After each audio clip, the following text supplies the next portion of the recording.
Okay, so there was a request to compare the Octava MK-12 against the LyxPro or LyxPro, I don't know how you say that, microphones that we've been discussing on the forum. So let's first take a physical look at them. The Russian MK-12s come, well, there's actually some clones from China. These are the real ones coming from Russia. They come with little booklets, and they also come with these charts showing you the plot of the matched pair for each capsule. So there's one of these plots. You can see this is the cardioid plot, and here's the hypercardioid plot. So for each capsule, so you can see how well the pair is matched. It comes in this little wooden box.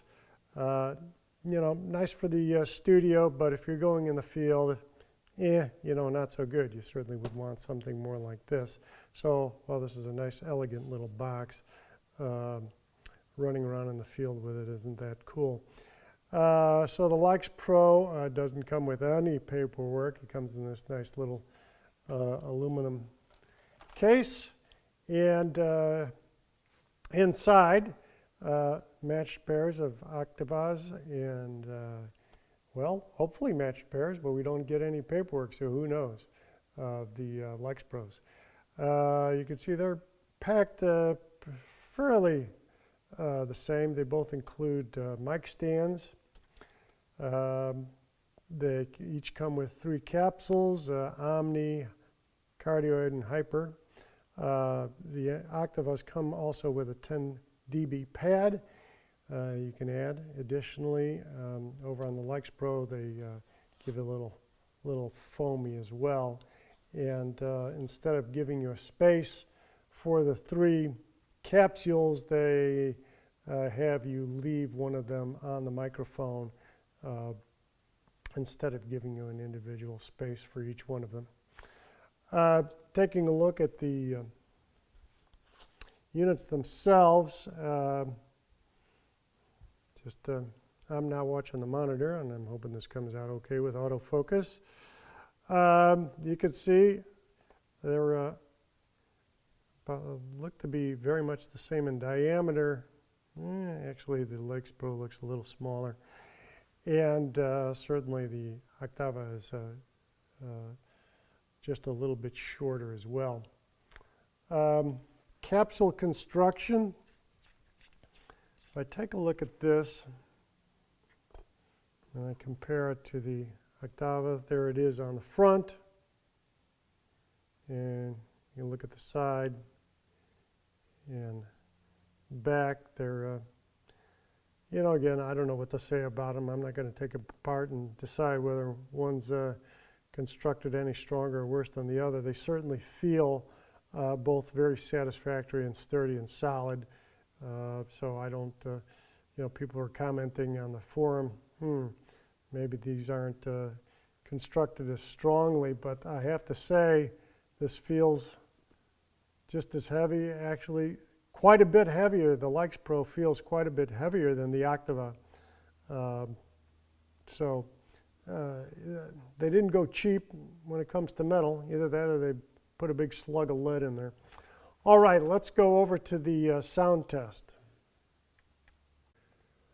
Okay, before we go to the sound test, I forgot to mention that I thought while I was going to do this sound comparison, I'd compare a few other microphones here. I've got the Tram TR50. I'm going to put that on the G3 wireless system. That's actually what I'm using now to record this. And then here we have the venerable RE20s from Electro Voice. We'll use one of those. I'll also have the Sennheiser shotgun microphone overhead, indoors in a very echoey room, so we'll see what that's like. You know, everybody says don't do that, but we're going to do it just for fun. And the Shure SM7. So let's go do the test. Okay, so we have several microphones to compare here. Before we do, I just want to say one more thing about the LyxPro versus the Octava regarding construction. I took the capsule off. I've looked at these, and the construction is beautiful. It looks like these are made out of brass. So great, that's great quality there. This also looks like it's made out of brass. So quality-wise, I can't really see any distinction. There was one complaint on Amazon about the number of threads on the body of the LyxPro.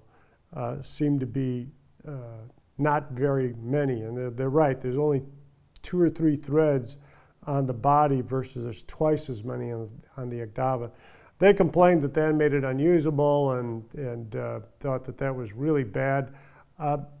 Yeah, they are a small number of threads, but I've taken the capsules on and off of these several times. I've had no problem whatsoever. So while it might be a little ding, I didn't see an issue with it functionally. Okay, so what we have here is I'm in a very live room, very echoey. It's 33 feet wide, it's 21 feet deep, it's 8 feet high. All the walls are hard, the floor is concrete. I thought I'd use this to see how these microphones handle that environment. So what we have again is the Octava Omni, the Octava with the hypercardioid, the LyxPro with the Omni and with the hypercardioid, an RE20, Shure SM7, overhead is a Sennheiser MKH shotgun, and then I've got a Tram TR50 going through a G3 wireless. All right, so let's go through them. Right now they're running through a Tascam US 16x8, and then going to a notebook computer running Pro Tools. Everything is unity gain. So what we're going to compare here in this first run is the relative sensitivity of each of these microphones. I'll isolate each one of them one at a time, and we'll listen to the relative gain, sensitivity on each of these. Okay, so let's start off with the Octava Omni. This is the Octava Omni set at unity gain throughout, and we're comparing the sensitivity levels. So let's switch over now to the Octava with the hypercardioid. So this is the Octava hypercardioid in a very live room. Let's see what the echo sounds like between the Omni and the hypercardioid in this very echoey room. Now switching over to the LyxPro Omni. This is the LyxPro Omni, again in a very echoey and live room. How does it deal with that? How does that sound compared to the Octava? So that is the LyxPro Omni. Now switching over to the LyxPro hypercardioid. This is the LyxPro hypercardioid in a very live room. We're comparing that to the Octava hypercardioid and Omni. So let's now move over to the Electro Voice RE20. This is the Electro Voice RE20 in a very live room, comparing it to some other microphones to see how it sounds. And let's now move over to the Shure SM7. This is the Shure SM7, comparing it against the RE20 and some Octava and LyxPro microphones. And now we're switching to the Sennheiser MKH shotgun microphone overhead, just out of frame. This is the Sennheiser shotgun microphone in a very live room indoors. Of course, everybody says you shouldn't do that, but we're doing it just for fun since I have that microphone. We'll see how it sounds against these other microphones in this difficult situation. I'd say that just for your reference, that these microphones are about a foot away from my mouth, and then the Sennheiser is about 2 feet away. So, and finally, let's move to the Tram TR50. This is the Tram TR50. It's an Omni microphone going through a G3 wireless, and we're comparing it against the other microphones to see how they are. Okay, so now next, I'm going to trim all of the microphones to have the same level on the meters, and we'll then do a comparison again. Okay, so now I've set the gain on all of these microphones such that the levels on the meters are reading the same. So let's do another comparison to see how they sound now. I will say that the trim level on the RE20 is now just below what I wouldn't go any higher than this on this Tascam. Then the noise level starts getting high. I don't know what it's sounding like right now, but I wouldn't go any higher than the Shure. I've got trimmed up higher than I would want. We're probably going to hear some noise on this mic. Let's see what happens. So in the others, I'm happy with the trim level. It's down where I feel comfortable. Okay, so now let's isolate them one at a time and go back through them. And again, this is the Octava with the Omni micro capsule. This is the Octava with the Omni capsule in a very live room. Listen to how it behaves against the other microphones, including the LyxPro. So let's move over to the Octava with the hypercardioid capsule. That's this hypercardioid capsule on the Octava. We're going to compare it to the LyxPro RE20 and SM7 and a couple other microphones. Let's see how these compare. Now let's move over to the LyxPro with the Omni capsule. This is the LyxPro with the Omni capsule in a very live room, comparing it to the other microphones to see how they behave and compare against each other in this very live room. And now we'll move over to the LyxPro with the hypercardioid. This is the LyxPro with the hypercardioid in the very live room, comparing it against the Octava, an RE20, an SM7, a Sennheiser shotgun microphone, and a Tram TR50. And now we're going over to the RE20. This is the RE20 in a very live room, comparing it against other microphones to see how it sounds. And let's now move over to the Shure SM7. This is the Shure SM7 in a very live room, comparing it against the Octava, the LyxPro, and the RE20.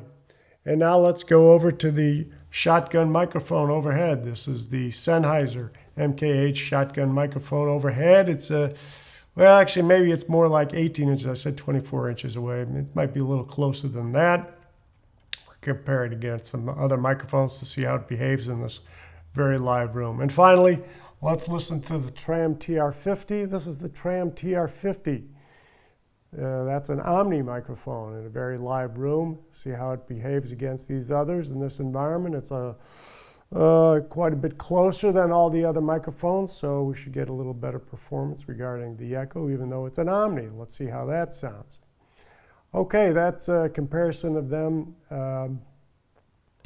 with the same level. Now let's listen to them for pop noise. I'm not going to get too close to them. Maybe I'll get a little closer. And we'll go over here to the Octava Omni. Peter Piper picked a peck of pickled peppers. Peter Piper picked a peck of pickled peppers. Now let's move over to the Octava hypercardioid. Peter Piper picked a peck of pickled peppers. Peter Piper picked a peck of pickled peppers. Now moving over to the LyxPro Omni. Peter Piper picked a peck of pickled peppers. Peter Piper picked a peck of pickled peppers. And now we'll move over to the LyxPro hypercardioid. Peter Piper picked a peck of pickled peppers. Peter Piper picked a peck of pickled peppers. Now let's see how the RE20 does. This is the RE20. Peter Piper picked a peck of pickled peppers.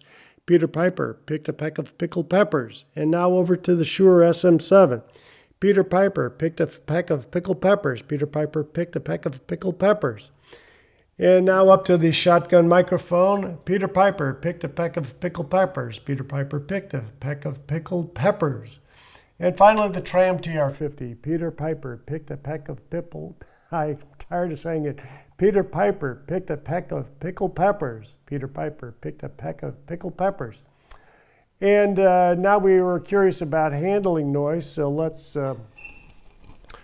do that. What I'm going to do is just leave them in place. First, I'm just going to rub the surface of the each of the microphones. So let's first start over here with the Octava Omni.